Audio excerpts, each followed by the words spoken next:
Hey everyone, it is Doug King again, and today's podcast I have the world famous Casey Fox.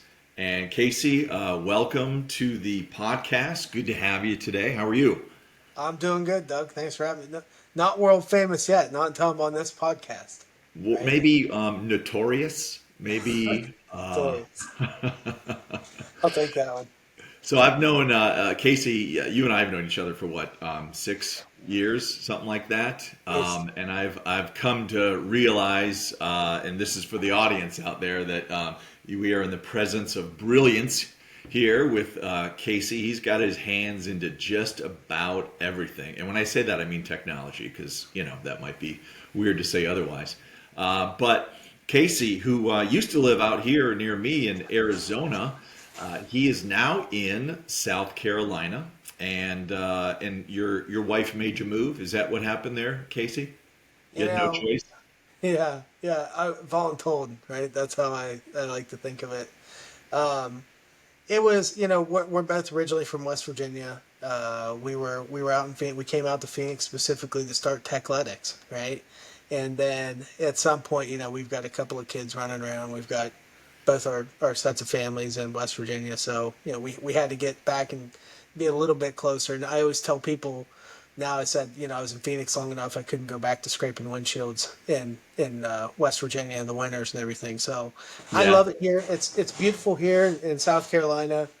But I love Phoenix too. And it's always good when I get to come back out. So you have two or three kids. I have two kids. I Two have two kids. kids. Which one would you say that you love the most? You know what, man? As anybody that has kids, like the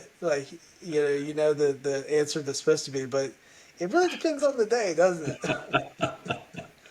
Absolutely. So let's get into a little bit of tech here. So you've been in technology for what, 2 decades? Yep, yep. And tell us a little bit about yourself, maybe a little bit about what you're doing, a little bit of brief history, and then we'll get into the company a little bit. Yeah. You know, one of the things I always try to bring to tech light, and I'll get in the background, but you said it earlier, right? You were like, hey, Casey's. I forget how you put it, right? Casey's knowledgeable about tech. You said something to that effect.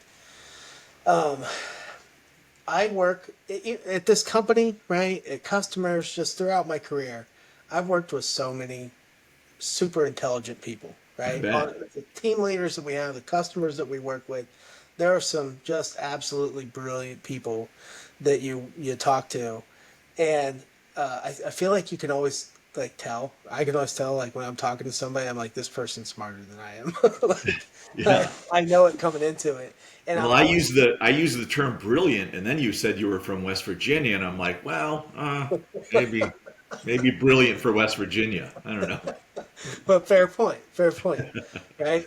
But I'll tell you, like like I said, I talk to the people, and I can tell like when I'm talking to like brilliant people, and I talk to brilliant people all the time, and I'm super jealous, right? Because I think if I was that smart, right? If I was that smart, so much of this stuff would be so much easier. Like you see in my background, I've got wires and stuff hanging over. And it's because, like, that's what I'm doing in my free time. I'm trying to figure out how to build something or break something or create something different. And, a lot of what I know about tech is because I've spent so much time digging into it because I have to.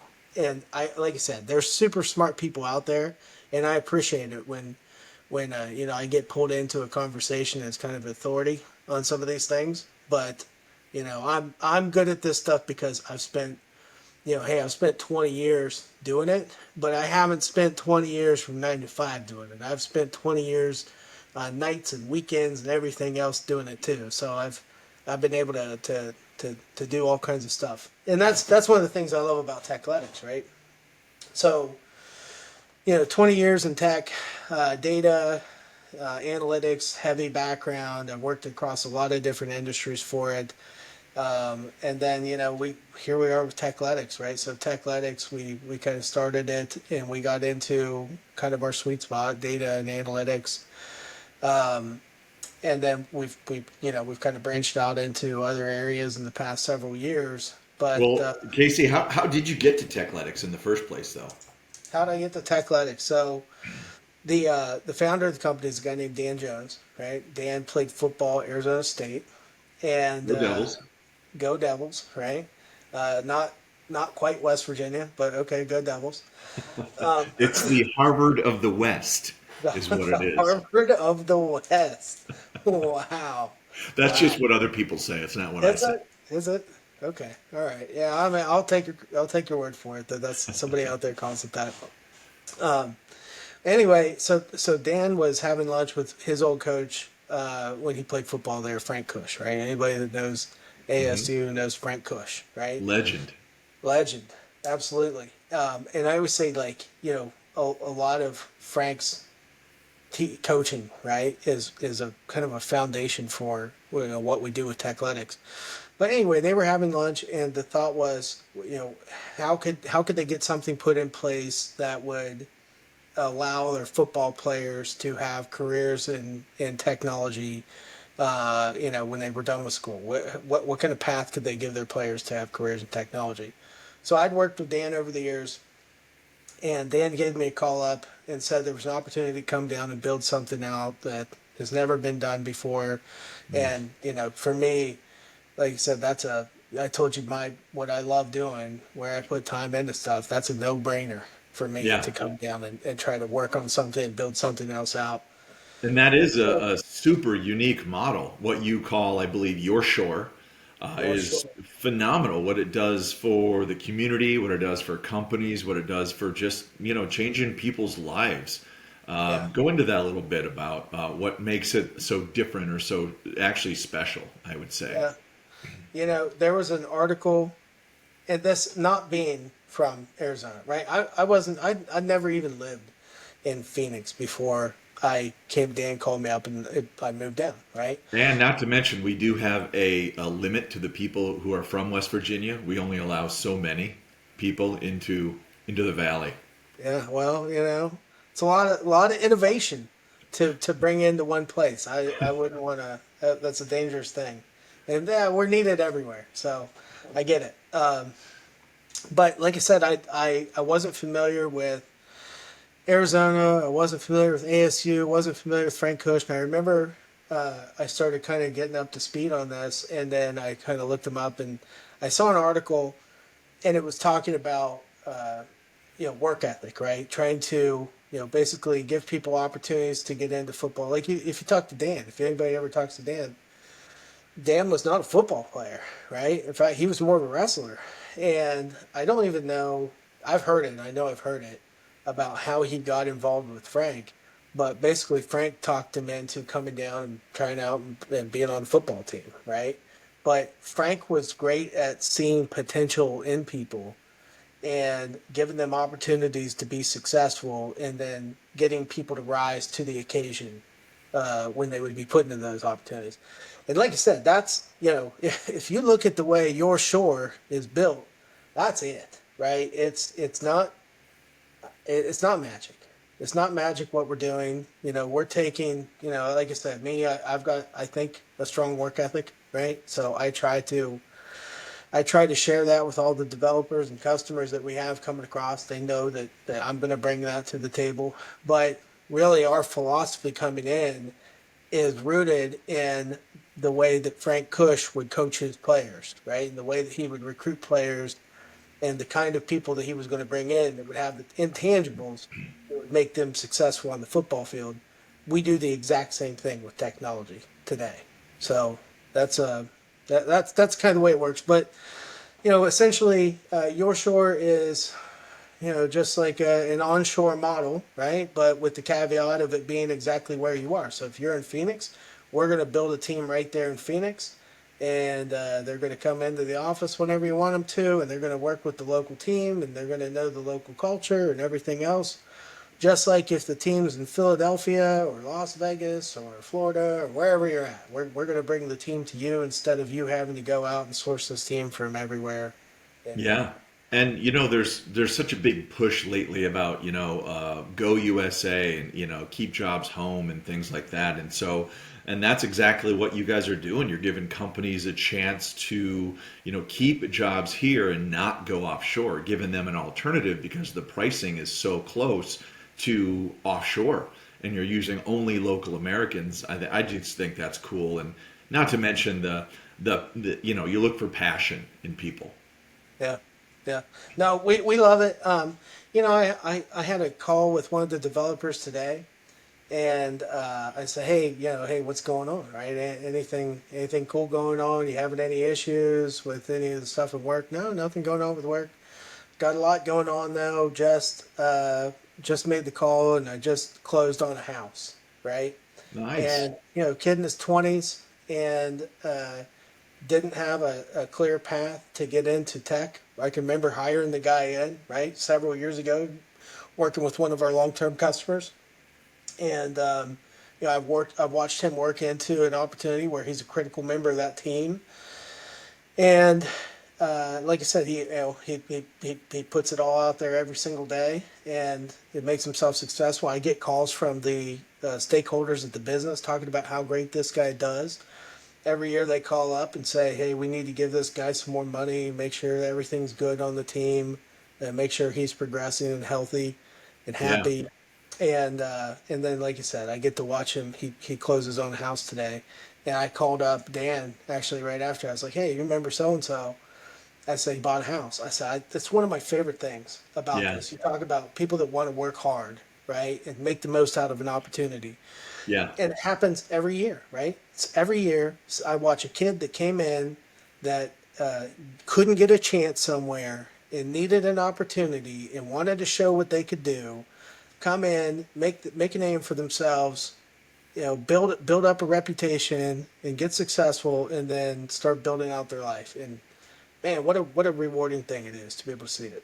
And you know what's cool about that, in my opinion, is that when you change one person's life, you're also changing the lives of their entire family.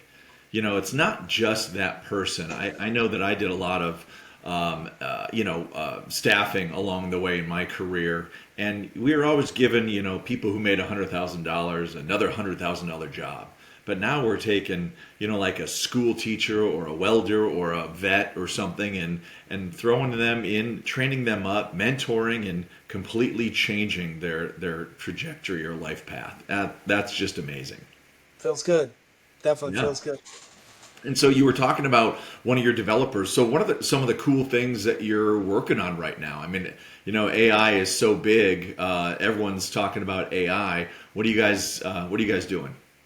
Yeah. Um, we're all over the place, to be honest with you. I always say for years we were very much in R&D mode, right? Just because our model's different. Our model is very different, right? Yeah. We're not the typical company that, not saying we won't do it, right? But we're not the typical company that gets a rec for a project and we go out to and we look for high-end developers to do everything. We're trying to build people into careers and do that, right? And we think we have a path to do that. We've been able to show success doing it over a decade, right? But for several years, we were in kind of R&D mode. We still are, right? I always say to people, like, the model you see today isn't going to be the model you see tomorrow, right? Like we're Yeah. always going to be introducing entropy, right? Trying Yeah. to make shake things up, see what works, see what doesn't. But we were in R&D mode for years. We'd take on basically one project at a time. We'd put a lot of care into how that project would happen. We'd try different things on it. We'd observe how it was working. We'd record the metrics from that. We'd see how it performed versus the last project that we took on with it. And then we did that, really on the data side for a lot of years. And then we said, okay, let's switch it. Let's start doing it on the app dev side. And then we said, okay, that worked, right? Now let's switch it to do it, and let's do it over on the DevOps side. Okay, that worked in this industry. Let's take it, let's do it over in manufacturing, right? Yeah. So we started trying it in different industries and different technologies, and we were able to duplicate the success to the point where I always say it's industry and technology agnostic now, right? Like, as far as I know, I have not seen anything that we've been able to come across where we have not been able to use this model and build a successful team. But, in the past couple of years, I want to say last year, probably like everybody else, everybody's talking about AI, right?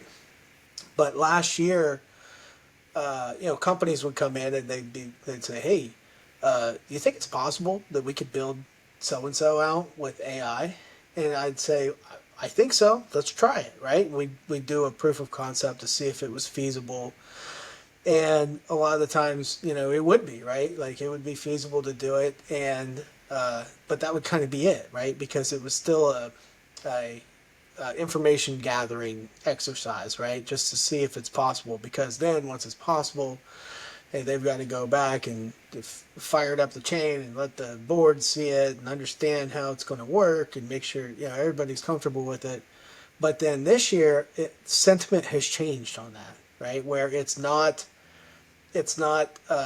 hey, let's see a proof of concept, see if it's possible. I think more people understand that there's tons of opportunity with AI in their business and their industry, and they're able to see some of the proof statements that have already happened, and now they're like, yeah, okay, let's make it, let's get it into production. And that's what is really exciting, right? Almost every customer that we work with, I don't think there's any that we work with that we don't have some type of AI engagement going Yeah. forward right now. And it's not a little thing in the corner of the room that nobody really cares about. Like most of the time, it's mission critical stuff that we're tying into AI and either augmenting existing apps or replacing current processes or whatever it is. But that's fun, right? Really Yeah. fun. You told me earlier about, which I thought was cool, that you haven't really had a client that was one and done in years. Like every client is basically seeing the production of these teams and then just moving right on to the next thing. Yeah. I'll tell you, I think there's multiple reasons for that, right? Hey, we do. We put a lot of effort, we put a lot of care into the projects that we take on, right? We build really good relationships Yeah. with the people that we come in because they know that, we're going to do everything that we can to help them be successful in there. They know that, right? One of the other things I think it's the people that we bring in, right? I think it's, I don't know if I said this or not, but when we hire people, right? I if I've got a role for a Snowflake developer, right? I really want to bring a Snowflake developer in. I want somebody that's got years and years and years of Snowflake experience, right?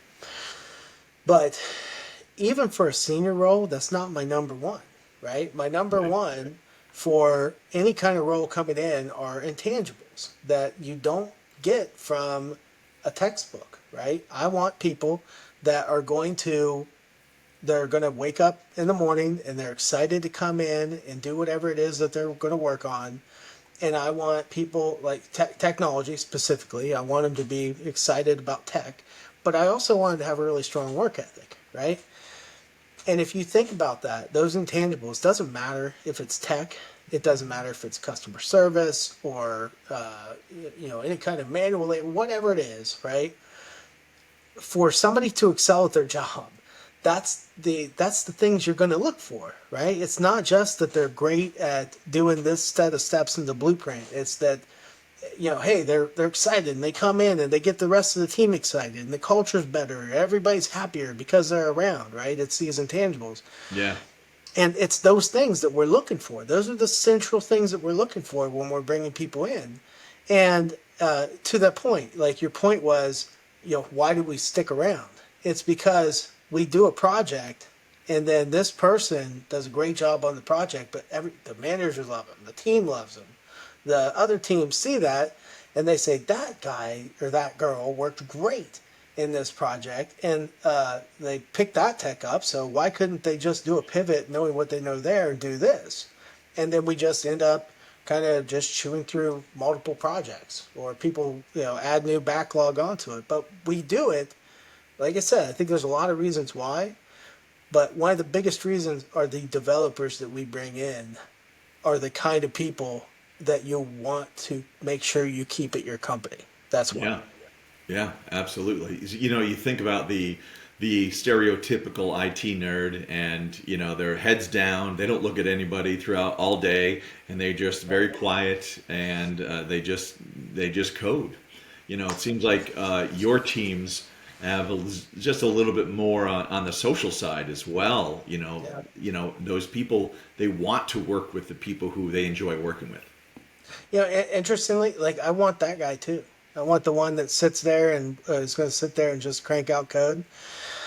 It's something about having diverse teams, right? Yeah, And people from with different levels of communication, and introverts versus extroverts, and super skilled in this area versus super skilled in this area. That blending of all those different aspects into a team is what makes a team special, yeah. right? It's not all of just great communicators coming in that's going to make your DevOps team successful. It's not just super skilled technicians that are going to come in and put their hood up and their head down that's going to make it successful. It's the combination of those things. I love to hear about, you were telling me about some of the people and some of their backgrounds before they got to you. What were some of the cool or interesting backgrounds of people before they got to you in your training, You name mentoring? it. You name it. Lots of students that have come across, obviously, right? I mean, we plenty of people that have had IT backgrounds, plenty of people that didn't have IT backgrounds coming into it. Um, Athletes, of course, one of my favorites that came in is Maddie Wolf. You know, she was a ASU soccer player, and she's done a lot of great work on our teams, and then for customers on the other side of that, she was always a big success story in this for me from an athlete's perspective. Because Yeah, when we first started off Tekletics, right, that's how we got the names yeah, pairing with athletes, which not everybody picks that up, but um, I didn't know. I was like, are athletes really going to get into this? Like, I don't know how this is going to work. right. And Maddie was the first athlete that we brought in, and I can remember coming from the interview. Right, she didn't have any. She was like, I don't really have any background in tech, right? And I said, well, what have you done in school? And she was like, well, I did supply chain, or I forget what it was, something supply chain, I feel like.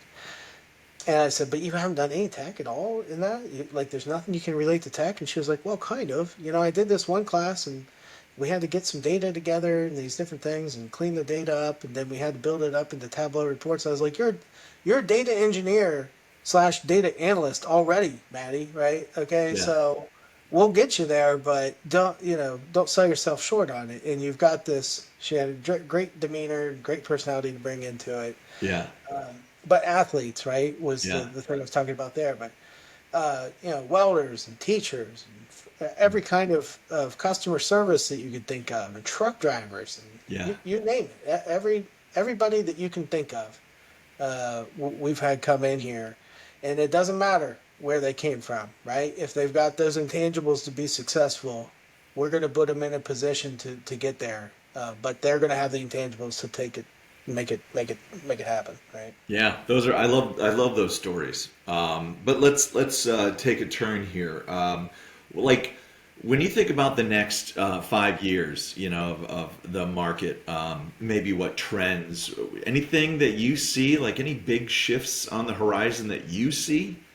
Yeah, I mean, I kind of like sticking with the theme that we were at before, AI, right? I think we're not done, right? And it's Yeah, definitely not plateaued or anything. Like we're definitely still climbing with use cases, and there's a ton undiscovered, and there's a ton of potential even for it to obviously get more advanced.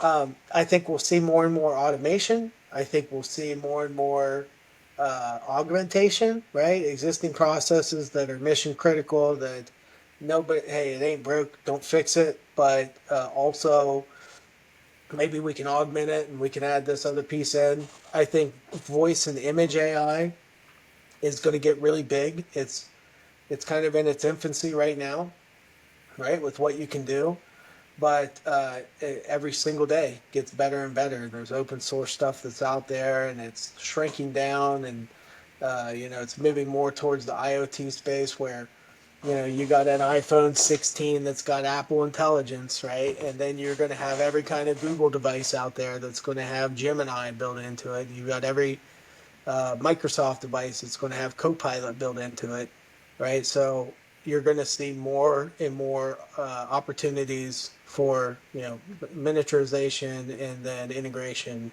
with existing stuff. But like I said, I fully expect more automation also. Yeah, yeah. And are you seeing that your clients are saying that they're cutting jobs because of all the automation? You know what? You read that in the news. Like you read it a lot, right? Yeah, and it's usually out of like Salesforce CEO or somebody like that, or IBM, or they say, "Yeah, we're gonna trim down 18,000 jobs over in this department. We're gonna freeze hiring in this." I have not, I have not physically seen it myself, right? I hear their theory and I hear their reasoning for why they're saying it. I have not, I have not witnessed it, not once. I have not, even projects that we've done, Doug, that the whole purpose of the project was to automate a role at a company. Well, I mean, realistically, we've done these projects, right, where it is to do a cost savings because it's not, there's a computer that can do it, which is nothing new, by the way, right? Right. Like that's been happening since the the first IBM rolled into any kind of corporation. That was the goal of it. Yeah. Uh, the first horse and buggy took over for the guy carrying people around or something like that, right? That's what technology does. But even when we've gone and done these implementations, the headcount doesn't go. It just shifts to a place where a person's better at doing it, right? So I Yeah. have seen that. I have seen where we have been able to automate some of the uh, more time consuming or low hanging fruit jobs that companies would have and make those more efficient. It all it does is allow the people that were already doing them to take on other things and become more efficient. So, And I've heard a couple things. I was at a speaking event the other day, and she had said that there's two IT jobs to every IT person anyway. So there's not enough IT people anyway. And then yeah, another thing she said was that what she's seeing is that if there's 10 developers in an IT shop, they're just getting more work done on a yearly basis and not necessarily cutting from 10 people to 3, but they're just able to chime through more work. yeah. I mean, think about that, right? Part of a CIO, right, is strategy, right, and looking for opportunities for what the roadmap's going to look like. I I have never met a CEO that had no roadmap and no opportunities for how they were going to improve the business, right?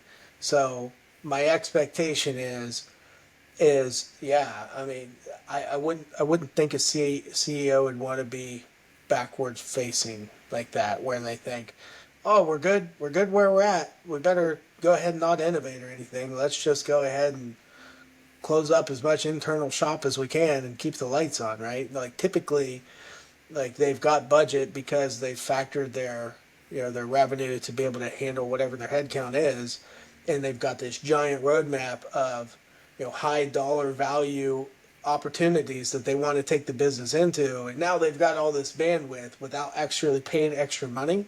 Like that's a full throttle moment for a CEO typically, right? Yeah. So, one of the last questions I have, what do you think? Is there anything that you see out there that's overhyped or underhyped? Um, I think people will get too hung up on semantics on things sometimes, right? But one of the things that I see people talking about right now is like vibe coding, right? And they're like, oh Mhm. yeah, vibe coding. Like, you don't really want to do that, right? You want to make sure it's more buttoned up. I honestly, and I tell people this all the time. Like people are like, cautiously optimistic, or I'm full speed ahead, right?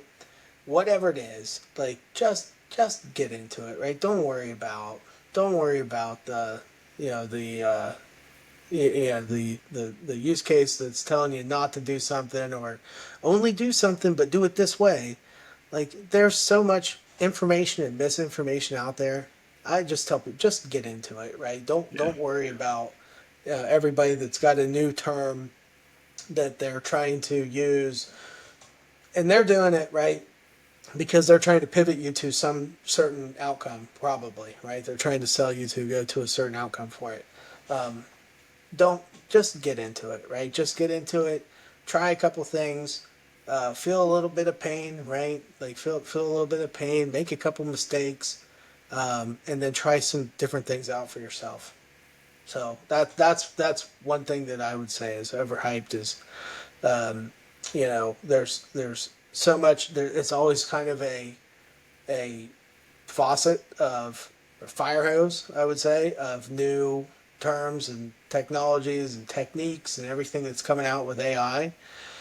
And it's this thing that, hey, I've always got to, hell, oh, this worked, but now there's this new thing out, so I got to quit using this thing. I got to go to this thing. Just Yeah. get in there and just start building something with it, and you're gonna at some point probably hit a plateau with what you can do with something. Now you got to augment it with something else, but um, just get in there and start working with it and learn what works. Cool. And I think the one question our audience really would love to know is that if you and I were in a cage match, two men enter, one man leave. Who do you think leaves, you or me? Boy, is it now? You were a swimmer, right? Is there water involved, or is it on land? No water. That's a No great water. question. That's a great No question. water. No No water. water. Oh man, I don't know. These days, Doug, a time in my life, I probably feel like I would have had a better shot, but I don't know. Maybe I can. Maybe I can figure out some kind of tech solution while I'm in there and figure out a way around it. But I think it'd be tough. Your Jedi tech tricks. Yeah, I think I'm betting on you on this one, Casey. Yeah. You've got youth on your side, and I think that's all you need. And I was, let's see, my sister was a prom queen. She taught me how to dress my shoes and my belt to match. So that's about all I had growing up. So Oh, well, hopefully we won't get into one of those challenges either. But cool. Well, hey, thank you very much, Mr. Casey Fox, CTO and founder over at Tekletics. And hope you guys enjoyed this podcast with Casey. And we will do this again soon. Thanks, Casey. thank you very much, Doug.